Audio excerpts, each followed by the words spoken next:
नमस्कार, मैं हूं आरजू अंसारी और आप देख रहे हैं राष्ट्रीय जगत विजन न्यूज।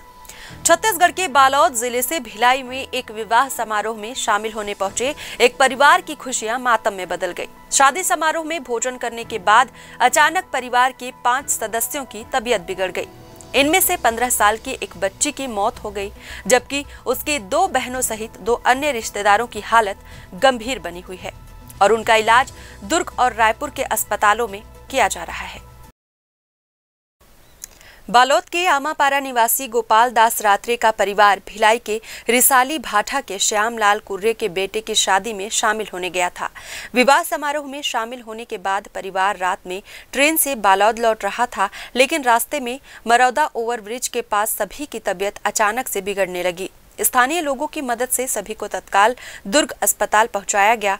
बीमार पड़ने वालों में निप्पी रात्रे 15 वर्ष, उसकी बहनें रुक्मणी रात्रे 13 वर्ष और उपेश्वरी रात्रे 10 वर्ष, बुआ महेश्वरी बंजारे 36 वर्ष निवासी आमापारा और रिश्तेदार देवकी गोयल 42 वर्ष निवासी पचेड़ा शामिल हैं।